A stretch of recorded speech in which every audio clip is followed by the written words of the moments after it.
Bismillahirrahmanirrahim. Alhamdulillahi rabbil alamin wassalatu wassalamu ala rasuli rabbil alamin nabiyyina wa habibina wa qudwatina Muhammad ibn Abdillah wa ala alihi wa sahbihi wa man walah, amma ba'du. Alhamdulillah, pada hari ini 13 hari bulan 2 2021 kita dapat teruskan pengajian kita dalam kitab Wishahul Afrah wa Isbahul Falah. Kitab ni kecil tapi dia punya perbincangan furu' masail dia tu banyak. Ini di antara orang panggil keindahan buku ni, kitab ni. Kecil tapi banyak perbincangan. Kita masih lagi di muka surat 38 dan syarat yang kelimanya. Syarat yang kelimanya di bawah. Untuk peringatan kita, fasal fi syuruti sihhatil jum'ah. Fasal syarat-syarat sah Jumaat.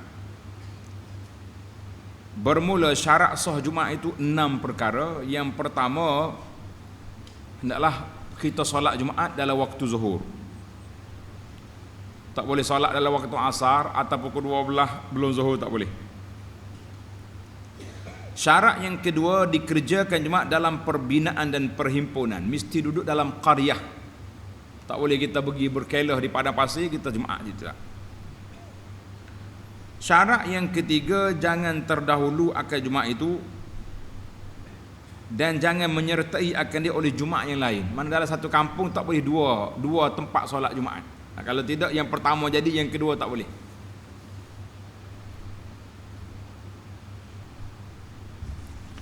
Syarat yang keempat, bahawa dikerjakan sembahyang Jumaat dengan berjamaah. Pada rakaat yang pertama lagi mesti berjamaah. Sambungan kita pada kali ini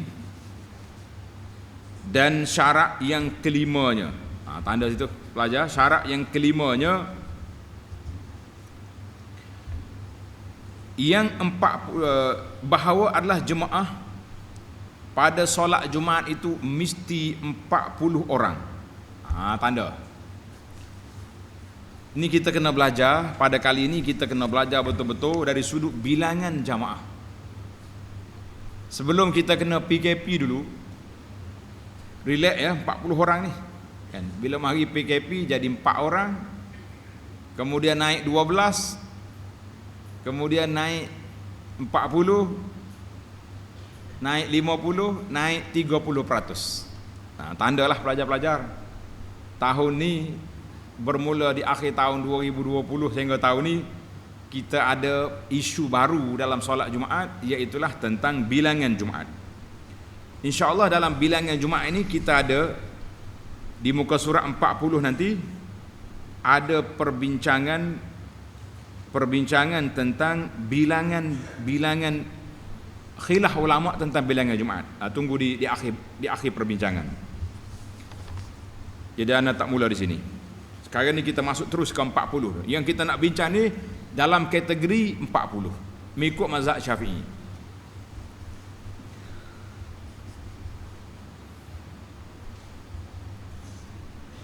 Dan bahawa adalah jamaah pada Jumaat itu mesti 40 orang dengan imam. Kena cukup 40 orang dengan imam, mana 40 sekali. Dan jikalau mereka itu orang yang sakit sekalipun, sakit pun usung bawa masjid biar ada solat Jumaat. Dan disyaratkan 40 itu, banyak syarat ni. Nak cukup kategori 40 orang, nak jadi sah solat Jumaat mengikut mazhab Syafi'i ini banyak sekali. Pelajar-pelajar tanda. Yang syarat yang di 40 itu sekaliannya aqil, mesti orang berakal.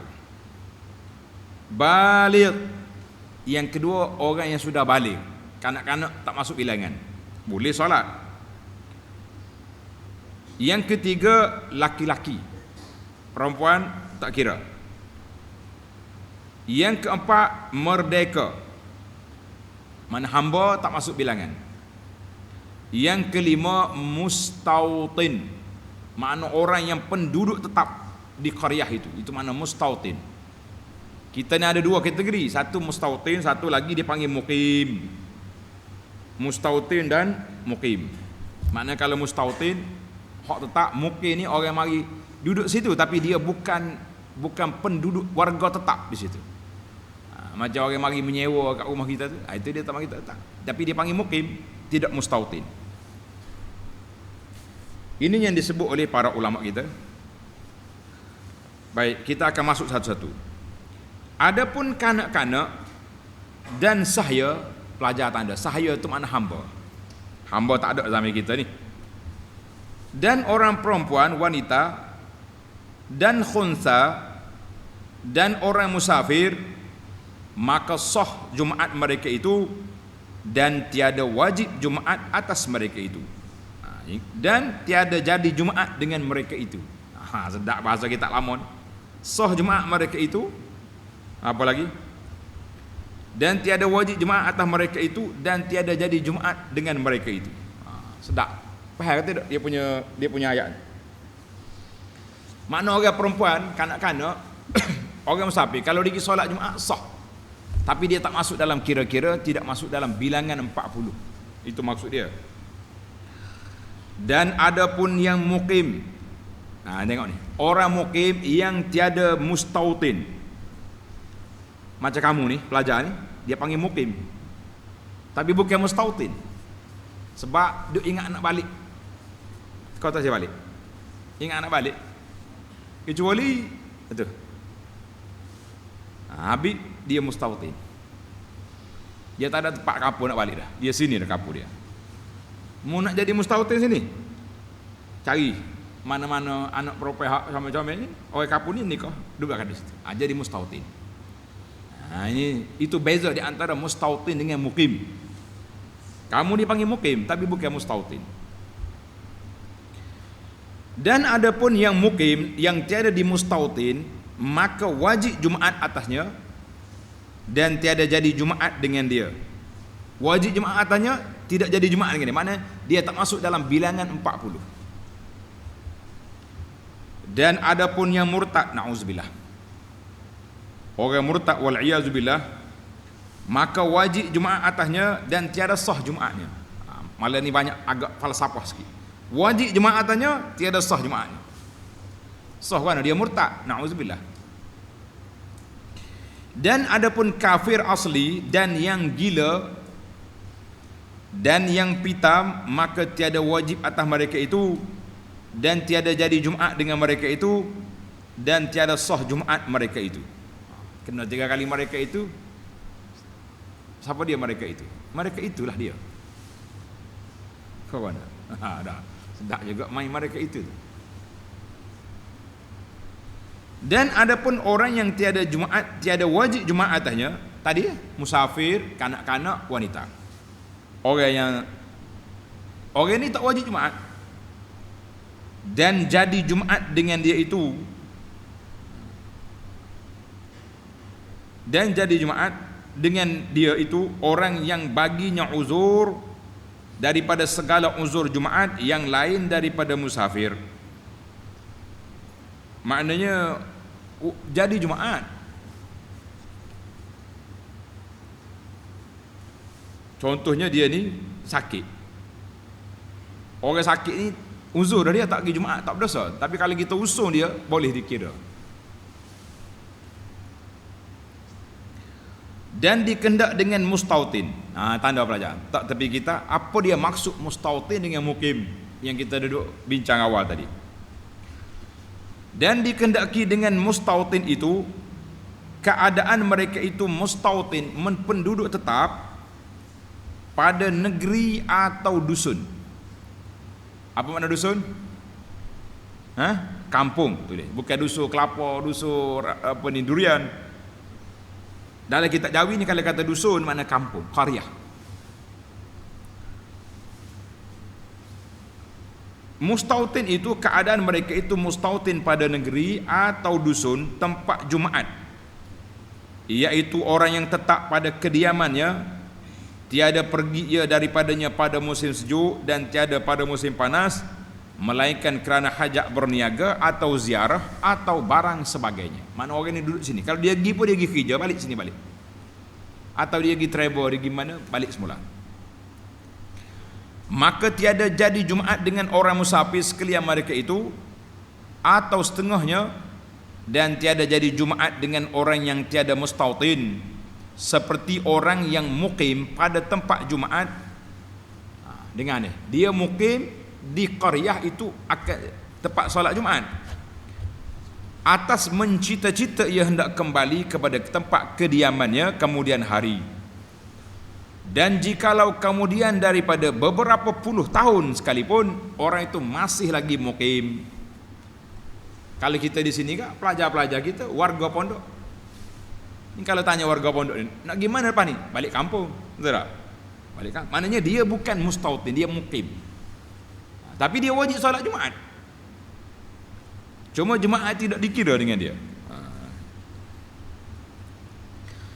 Dan wajib Jumaat atas orang yang mukim pada tempat Jumaat yang tiada mustautin itu, sahabat ada niat iqamat semata-mata, niat nak duduk situ, atau niat iqamat padanya, iqamah maknanya tinggal di situ selama 4 hari dengan segala malamnya, 4 hari 4 malam. Dan didirikan Jumaat itu kemudian daripada 4 hari, dan jika tiada diniatkan iqamat sekalipun, tetapi tiada jadi Jumaat dengan orang yang mukim yang tiada mustawid itu, seperti telah terdahulu sebutnya. Maknanya orang yang mukim ini bagi dia wajib Jumaat, tapi dari sudut bilangan 40 dia tidak masuk dalam kota, tak masuk dalam kota. Sebab tu kalau mari musim-musim PKP ni, orang-orang hak lagu ni tak suka kira. Kalau nak kira lah. Baik.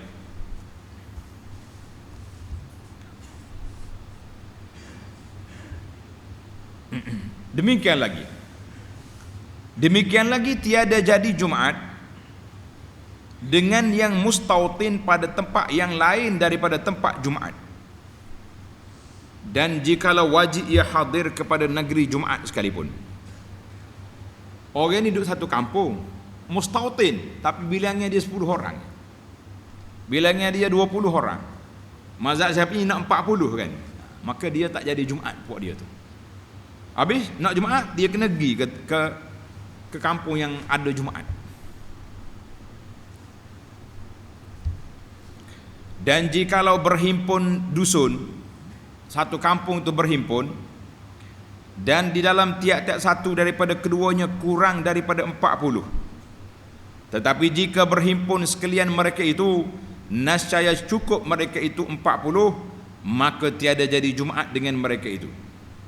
Dan jika kedengaran tiap-tiap satu daripada keduanya akan seruan bang satunya sekalipun, kerana sekalian yang 40 itu tiada mustautin mereka itu pada tempat Jumaat. Sini 10 orang, sini 10 orang, sana lagi, kemudian kita nak campur, nak suruh jadi 40, tak jadi. Dia masih tidak dianggap sebagai mustautin di tempat Jumaat. Zaman kita ni macam mana? Zaman kita gini, dia sudah diperluaskan skup qaryah. Mukim tu sudah diperluaskan. Sebab itu para pelajar sekalian, nih kita di pondok ni, Masjid Ar-Rahman ni duduk di Sungai Durian.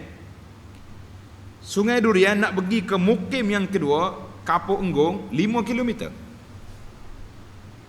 Enggong ke Masjid Cenulang tambah lagi 5 km atau 4 km lebih. Maknanya kita perluaskan daerah qaryah. Maka semua hak duduk dalam zon kita ni dikira satu qaryah, satu mukim. Boleh tak? Kalau nak kira, banyak juga tempat tak boleh Jumaat tu. Sebab orang ni kelompok setopok sini, orang ni duduk kelompok sini. Tapi oleh kerana kita perluaskan zon daerah, maka dia jadi satu. Orang zaman dulu, dia duduk dalam kawasan dia, dalam kota dia tu, dalam kawasan dia, dia panggil kota. Maknanya kota ni berapa orang, kota ni berapa orang. Jadi tak boleh nak campur, nak suruh jadi satu qaryah, satu mustautin. Jadi kita kena faham lah realiti Jumaat zaman dulu dengan zaman kita hari ni. Zaman kita ni adalah parking kereta oleh maya Jumaat. Di KL, Kuala Lumpur, di pejabat-pejabat, banyak pejabat yang nak pergi. Kita naik tu kosong hari ni kereta. Dia kata, oh semua kita hafal tika belakang. Sebab surau tu boleh muat dalam berapa puluh orang je. Tapi diguna semua untuk orang solat Jumaat. Jadi zaman kita ini ulama-ulama tempatan, ulama semasa mesti berijtihad. Bagaimana nak menyelesaikan masa? Takkanlah kita kata orang ni tak boleh solat Jumaat. Dia nak balik ke qaryah dia jauh. Pukul 2.30 kena masuk pejabat balik. Macam mana? Atau pukul 3 tak sempat.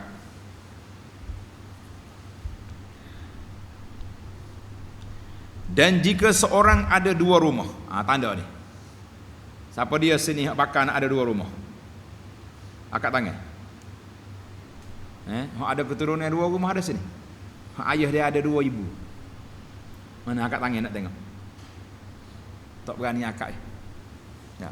Maknanya orang ni ada rumah sini, ada rumah sini. Dua rumah. Macam mana kita nak buat? Tengok. Tanda dia punya tajuk.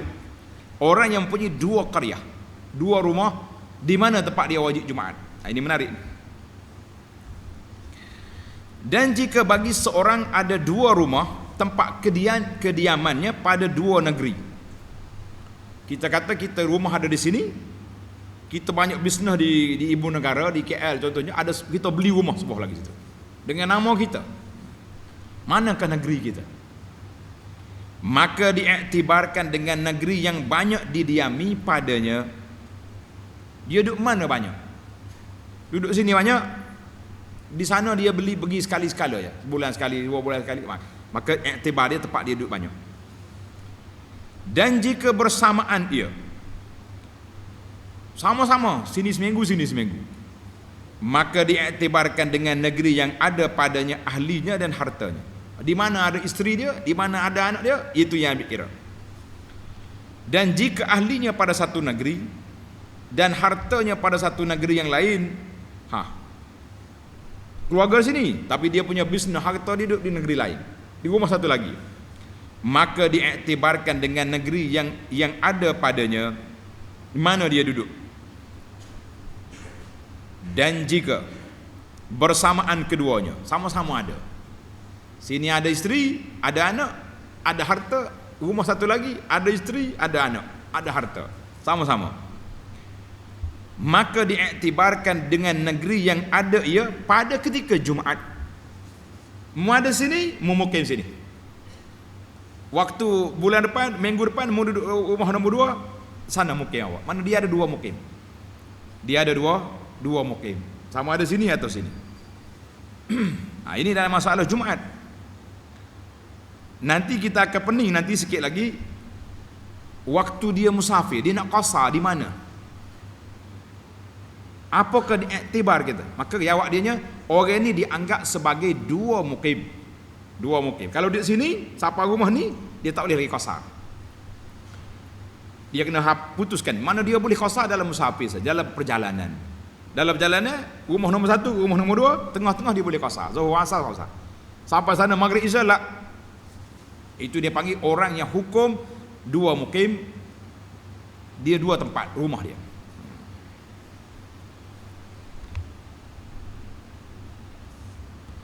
Dan orang yang mustautin dalam kota negeri, dalam kota, mana dalam satu daerah, tiada jadi dengan dia Jumaat di luar kota.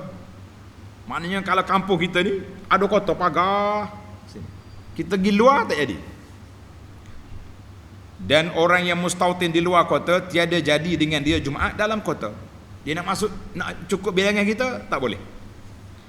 Kerana bahawasanya kota itu menjadi ia akan yang di dalam kota, yang di luarnya seperti hukum negeri yang bercerai keduanya. Ini negeri lain, ini negeri lain. Ini qaryah lain, ini qaryah lain. Jadi zaman kita ini, kita tengok zon mukim yang telah digazet oleh majlis agama, kita kata itulah zon kita. Alhamdulillah. Maka bilangan Jumaat yang 40 itu, kita balik semula kepada bilangan Jumaat yang 40 itu, disyaratkan berkekalan daripada permulaan sembahyang. Isu yang keberapa kita ni? Isu yang kedua, yang ketiga.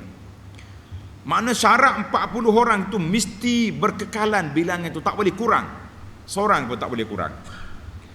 Daripada permulaan sembahyang hingga kesudahnya. Bermula daripada khatib dan naik mimbar, cukup 40 orang, cukup. Assalamualaikum warahmatullahi wabarakatuh. Tak cukup, pergi cari lagi. Baik-baik. Bahaya ni. Tiba-tiba cukup 40 kita start, tengah-tengah khutbah ada orang mari panggil, Pak Cik, balik cepat, rumah awak ada masalah. Kurang seorang, apa akan jadi? Tengok jawapan dia. Menarik juga ni. Ini perbahasan fiqh dia. Dia buat andaian yang maksima, minima, yang orang panggil atas tara, macam mana nak buat. Maka jika jadi kurang mereka itu daripada 40 dalam sembahyang, nasaya batal Jumaatnya. Kerana disyaratkan bilangan-bilangan itu dalam berkekalan sembahyang seperti waktunya, tak boleh keluar daripada waktu zuhur. Seorang lari, batal.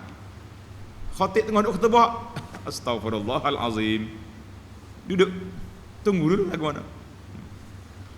Dan sanya telah luput ia, maka hendaklah disempurnakan oleh mereka yang tinggal Jumaat itu dengan zuhur. Tunggu, tak mari juga. Waktu nak habis dah, salat zuhur. Ini berlaku zaman dulu berlaku. Anda ingat lagi, Allah irham arwah ni bahasa orang luar dipanggil arwah tak? Allah irham ayahanda kita, Tuan Guru Haji Abdul Rahman rahimahullah wa yarfa' darajatahu. Dia kata di kampung dulu orang solat Jumaat di kampus sebelah tu, imam belum naik mimbar panggil nama seorang-seorang. Nama dolo panggil. Ada seorang nama pelik, nama dia Soda bin Kerta. Rahimahullah, kita kata dia mati dah. Soda bin Kerta, Allah. Dia punya jawab sedap kali, orang Jawa mana tahu sesak bagi kapur ni. Jadi nama tu kita ingat pahlawan ni sebab arwah ayah dia ulai cerita Soda bin Kerta ada. Cukup? Tak cukup? Pergi cari. Mak mana tak mari lagi, duduk benda padi, panggil. Nak solat Jumaat tak boleh ni. Allahu akbar. Zaman dulu, zaman orang tak cukup orang. Habislah kita. Dan disyaratkan pula bahawa tiada 40 itu ummiyu. Berbaris molek. Ummi, bukan ummi ibu ni. Ummi, orang yang tak pandai membaca. Tak pandai baca, waladolin. Kan jadi ni. Tak pandai nak baca. Maka jika ada sekalian yang 40 jua, mana kalau orang tepat bilangan 40 sahaja, maka mereka itu seorang yang ummi, orang yang tak pandai membaca atau lebih, yang taksir ia pada belajar. Dahlah dia tak erti, tak belajar pula. Tulis taksir, cuai dia daripada mempelajari rukun-rukun solat. Taksir ia pada belajar, maka kitab ini ada masalah. Tambah pelajar, wajib tambah, tulis. Maka tidak sah. Tambah perkataan tidak. Kitab ni ada gugur perkataan tidak. Ini dia panggil talaqi. Kita belajar ni sebab kita nak tahu ada cetak salah, ada benda yang tak jelas. Maka tambah mandatori, wajib kena tambah. Tidak sah, tulis itu. Maka tidak sah Jumaat mereka itu kerana batal sembahyang ummi, orang yang tak pandai membaca, maka jadi kurang bilangan-bilangan mereka itu. Tak cukup lah jadi 39. Ada ummi itu sengih, tak boleh kira dia, tak masuk dalam kotak. Adapun jika tiada taksir ummi itu, mana dia dah belajar, orang panggil jenuh dah, pagi petang siang malam duk belajar, duk walado seitulah juga. Orang panggil kerah lidah dah dia. Takkan kita nak kikis lidah dia macam cerita burung apa yang boleh bercakap. Orang kata kikis lidah, burung kakak tua, tak boleh cakap. Kikis lidah orang tua ni nak. Maknanya dia tak cuai, dia dah belajar, tapi tak pandai-pandai juga. Apa jadi? Adapun jika tiada taksir ummi itu pada belajar, seperti tiada dapat orang yang mengajarnya. Tak ada guru. atau lemah ia daripada belajar. Kerana banyaknya dia belajar tapi memang benok lah kata orang, benok orang panggil. Orang ni tak reti. Maka sahlah Jumaatnya dengan ummi itu kerana tiada batal sembahyang seperti yang dijazamkan. Tanda pelajar, diputuskan pandangan ini oleh Syekh Ibnu Hajar Al-Haytami dalam Syarah Al-Ubab dan Syarah Al-Irsyad, kerana mengikut barang yang diputuskan dengan dia dalam Syarah Ar-Raud. Itu nama kita. Maknanya ulama-ulama ni memutuskan bahawa kalau orang ni dah belajar tapi tak pandai juga, dia pun lemah nak belajar, maka dimaafkan, lepaslah dia. Cukuplah bilangan dia. Dan disyaratkan pula keadaan sembahyang mereka itu terkaya daripada qada. Apa makna terkaya daripada qada? Tanda semula pelajar. Solat yang dia buat tu tak perlu qada balik. Itu maksud terkaya daripada qada. Maka tiada jadi Jumaat dengan mereka yang tiada terkaya sembahyangnya daripada qada, seperti orang sembahyang dengan tayamum pada tempat yang ghalib ada air. Biasanya kawasan ni kalau kita cari jumpa air, tapi dia tak cari, dia tayamum. Maka orang ni kemungkinan dia kena qada balik. Maka orang ni tak dikira dalam 40. Pula syarat yang berikutnya, letaklah nombor berapa tu. Dan lagi wajib ia mendengar sekalian yang 40 itu, wajib bahawa mendengar semua yang 40 orang itu akan segala rukun khutbah. Maka tiada kurang mereka itu daripada 40 dalam 2 khutbah, sebab pergi keluar mereka itu atau barang sebagainya, nasya tiada kebilangan segala rukun khutbah yang dibaca oleh khatib pada ketika kurang mereka itu. Kerana ketiadaan mendengar sekalian mereka itu akan dia 40 orang, tiba-tiba seorang tu keluar pergi buang air, tak dengar rukun khutbah, maka tiada dibilang, makna tidak dikira. Maka jika kembali mereka itu pada hampir masa pada uruf, harus dihubung oleh khatib akan khutbah atas barang yang telah dibacanya, serta dikembalikan rukun khutbah yang telah dibacanya dahulu daripada kembali mereka itu. Contohnya orang ni keluar pergi orang panggil sesemua kat luar tu kan, masuk balik, khatib boleh teruskan khutbah. Kalau ada rukun di tengah-tengah tu, dia ulang balik, ittaqullah, supaya sempurna balik rukun, detail. Dan jika kembali mereka itu kemudian daripada panjang masa perceraian daripada uruf ni pada adatnya, kita tengok lama dia pergi bahasa jenis dah lah pergi buang air lama, waswah pula panjang, mari-mari orang nak habis khutbah dah, wajib atas khatib dimulakan khutbahnya ulang balik semula. Kerana ketiadaan mualah, tidak ada berturut-turut, seperti hukum kurang mereka itu daripada 40 antara khutbah dan antara sembahyang, maka bahawasan jika kembali mereka itu pada hampir masa, harus dikerjakan sembahyang Jumaat itu atas khutbah yang telah lalu. Dan jika kembali mereka itu kemudian daripada panjang masa perceraian, terpisah di antara masa itu pada uruf, pada adatnya, wajib atas khatib dimulakan khutbah bagi mereka itu kerana ketiadaan mualah. Maknanya kalau orang tak cukup lama masa, khatib kena start mula pula. Alhamdulillah wassalatu wassalamu ittaqullah a'udzubillahi minasyaitanir rajim wal 'asri. Cukup pendek-pendek tak apa. Yang penting rukun tu kena ulang balik. Dan didabit, tanda pelajar, didabit mana telah dibuat penjelasan syarat oleh Syekh Ar-Rafi'i, Syekh Rafi'i, akan masa yang hampir pada uruh itu. Kita nak tahu masa uruh tu setakat mana, duk kata uruh sangat. Masa uruh itu kurang daripada 2 rakaat dengan sekurang-kurang mungkin. Mana kalau dia pergi tu, kalau orang solat 2 rakaat lepas, maka itu panjang. Kurang pada 2 rakaat, masih lagi dikira pendek, boleh lagi. Ini semua ni dia panggil agakkan ataupun andaian, sebab tidak ada nas daripada Nabi sallallahu alaihi wasallam yang meletakkan berapa minit, berapa saat, berapa lama. Dan sah imam Jumaat kanak-kanak yang memayyiz. Boleh. Kebetulan ada budak di masjid kita ni hafiz, tapi dia tak balik lagi, umur 12 tahun khatam Quran, suara pula sedap. Boleh kita panggil dia, sila jadi imam, sah. Atau orang musafir. Orang musafir, kita kadang-kadang kita beri orang musafir mari masjid kita, ustaz ke, pendakwah ke, hebat, syekh, fadal, alhamdulillah, tanda baik ni. Sah imam Jumaat kanak-kanak yang memayyiz atau orang musafir.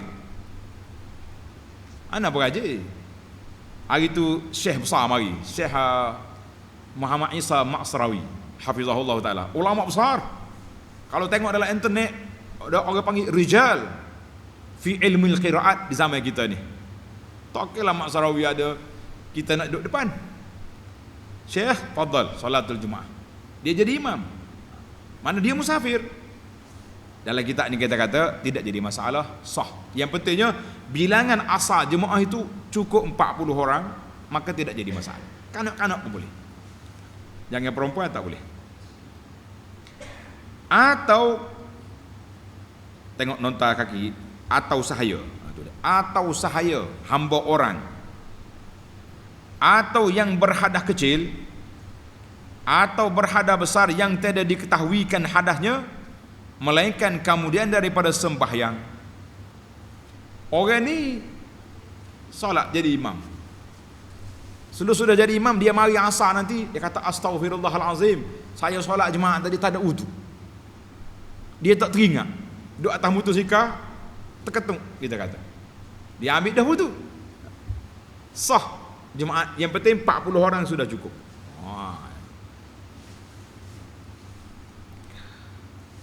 Dan jika diniat oleh segala mereka itu akan lain daripada Jumaat sekalipun, seperti sembahyang zuhur umpamanya, dengan syarat jika ada imam lebih daripada 40, maka jika tiada lebih ia daripada 40, tiada sah Jumaat mereka itu, kerana ketiadaan bilangan-bilangan yang disyaratkan dia.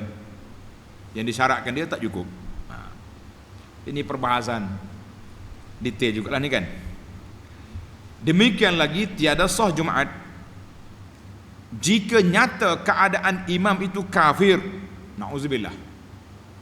Sudah solat Jumaat, dia kata saya belum Islam lagi, semua saya belajar solat je. Kena tendang imam lagu ni, tak sah. Atau perempuan, ingat ke laki-laki, Allahu Akbar, baca apa sedap, lepas-lepas apa ni, sudah maya Jumaat, masuk dalam bilik imam, pakai lecu, pakai telekung keluar. Kenapa ni? Saya perempuan. Astagfirullah, batal. Kena semaya semula, tak jadi. Dan jika ia lebih daripada 40 sekalipun tak sah, tak boleh. Sebab asal dia tu memang tidak sah. Berbeza dengan orang tadi. Yang tadi memang dia Islam, cuma dia tak ingat wuduk tadi. Habislah kita masuk pada perbahasan lain pula. Perbahasan bolehkah tidak solat zuhur selepas kita solat Jumaat, kita solat zuhur pula. Mana dua solat. Ini perbincangan. Syahdan. Biasa kitab Jawi ni kalau kata syahdan, mana ada tajuk baru dia nak cakap.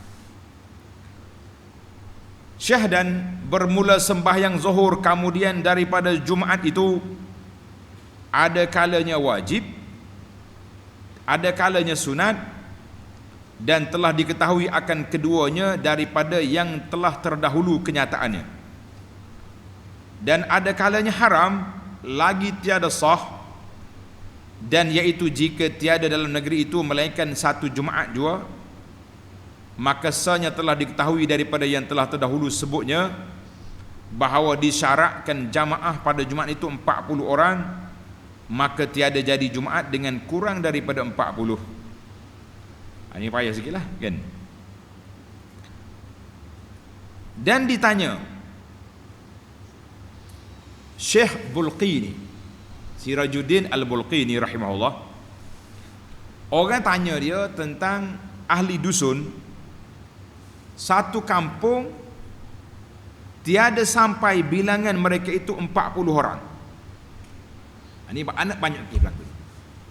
Ustaz-ustaz kita yang hidup mengajar di pendalaman, di tempat orang asli contohnya, tak cukup bilangan 40 nak solat Jumaat. Yang mustautin. Kalau capu semua hok mari-mari itu boleh lah kan? Bagaimana nak buat? Menarik ni. Yang tiada sampai bilangan mereka itu 40 orang, adakah sembahyang mereka itu akan Jumaat atau Zuhur? Nak solat Jumaat kan balik Zuhur, Syekh Bulqini. Ada kitab dia, Fatwa Al-Bulqini, ada di maktabah kita, alhamdulillah.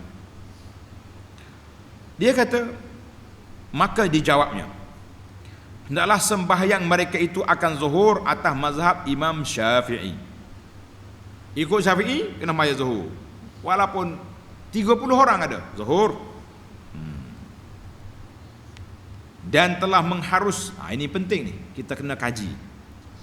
Dan telah mengharus oleh perhimpunan, oleh sekumpulan daripada ulama lain, daripada Imam Syafi'i akan bahawasanya hendaklah sembahyang mereka itu akan Jumaat. Dia kena sembahyang Jumaat. Sebab apa? Sebab bilangan dia sudah ramai. Cuma tak cukup 40 je. Ini kena ambil kira ni. Ahli-ahli majlis fatwa negeri-negeri kena tengok masalah ini yang berlaku. Ada setengah ustaz ni sampai 3-4 tahun tak solat Jumaat. Dia duduk di pendalaman. Kecuali waktu dia balik kampung. Nyaya. Kita kata orang asli ni kalau kita buat solat Jumaat, lepas solat Jumaat kita ada jamuan, tak lama cukup lah buat dia tu, dia masuk Islam. Atau dia mari solat. Dia mari senyap, lepas Jumaat senyap balik saja dia. Kata Syekh pengarang kitab ni. Dengar dia kata apa? Maka kaul pendapat yang mengharuskan solat Jumaat itu walaupun tak cukup 40 kuat. Mana pandangan ini kuat dari sudut dalilnya, alhamdulillah. Maka kuat dia. Maka apabila ditaklid sekalian mereka itu, taklid mana kita ikut pandangan, akan orang yang mengatakan kaul ini pendapat yang kurang daripada 40 boleh solat Jumaat ini, maka bahawasanya harus ditaklidkan dia. Dan sahlah Jumaat mereka itu, sah Jumaat, alhamdulillah.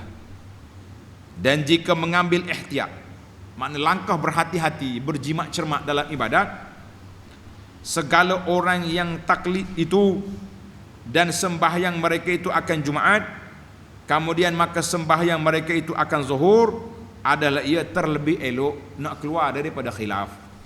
Keluar daripada khilaf. Hari ni ramai orang hantar gambar orang pergi solat Jumaat di luar pagar masjid. Menarik juga tu kan, luar pagar masjid. Dia kata sah atau tak sah ni ustaz? Kita kata, kita tanya majlis fatwa, yang tanya saya, kan kita langgar PKP fatwa pula susah. Pasal itulah kita pendakwah ni jangan duk berani sangat duk menentang fatwa. Yang orang duk bincang beberapa kali, ahli muzakarah bincang, tiba-tiba mari kita condemn, mentang kita boleh live di Facebook, relax-relax yang kita condemn lah. Kita kena berhati-hati supaya langkah umat ini tidak menjadi masalah. Cuma kita kata untuk nak menyelesaikan masalah, jiwa dia nak solat Jumaat, dia pergi solat Jumaat. Walaupun di luar pagar, Allahu Akbar. Selama tidak ditangkap oleh polis. Kemudian dia balik rumah dia solat Zuhur, macam cerita ni. Ihtiyat, lebih berhati-hati, keluar daripada khilaf. Walaupun ada sebagai ulama kata sah, sebab jarak dia masih bukan jauh, cuma ni pagar tutup. Ada sebagian ulama kata walaupun tutup boleh, sebab kita nampak bahawa orang dalam masjid tu, bukan tak nampak. Tapi langkah berhati-hati. Macam nak buat, pergi solat Jumaat, lepas tu balik solat Zuhur pula di rumah. Kita kata selepas dua-dua, alhamdulillah. Hak eloknya macam mana? Eloknya ikutlah, kita serahlah urusan kita ni kepada ahli fatwa. Mereka lah yang bertanggungjawab di hadapan Allah Azza wa Jalla nanti. Kita duduk mengamuk atas dunia pun tak sesama masalah. Pasal itulah saya kata banyak sangat duduk main teori konspirasi ni. Ni ada setengah orang ni duduk hasut. Mana-mana ustaz yang dia boleh hasut supaya lawan majlis fatwa ni, dia suruh hasut. Kadang-kadang kita ni naik seh juga bila ramai orang duduk ni. Oh, ustaz yang penjual sunnah yang sebenar lawan majlis fatwa. Ini apa ni sah jauh-jauh ni. Oh, kita pun naik seh lalu. Waktu kita live pula ramai orang tengok, sudah. Mula kita kena tengok. kita duk cakap dalam talbis iblis, permainan iblis, dia nak apa selain daripada kita ni nak memecah belahkan suasana kita, harmoninya kita, balah. Baiklah para jemaah sekalian, kita sudah banyak berbalah. Selesai masalah kita. Kalau kita taklid pada pandangan yang kata boleh sah Jumaat, tapi kalau nak solat zuhur itu lebih baik. Itu fatwa siapa? Al-Bulqini rahimahullah. Baiklah, tulis tepi kita, khilaf ulama tentang bilangan Jumaat. Ini sekarang ni kita akan masuk khilaf ulama tentang berapakah bilangan Jumaat yang sah. Ada sebuah kitab yang anda selalu baca kitab ni. Tajuk dia ni, ustaz-ustaz kita boleh ambil, ada dalam internet ada. Miqdarul adad allazi tan'aqidu bihi salatul Jumu'ah. Kadar bilangan yang sah untuk dilakukan solat Jumaat. Ini penting ni. Risalah ni bagi ana zaman Covid ni sangat penting apabila majlis fatwa selesai masalah. Dulu kalau kita solat Jumaat tak cukup 40 kak, celek putih mata. Hari ni masyarakat boleh terima relax ya. Berapa orang? 12 ke 12 lah. Allahu Akbar kan. Imam AJK masjid sengih boleh.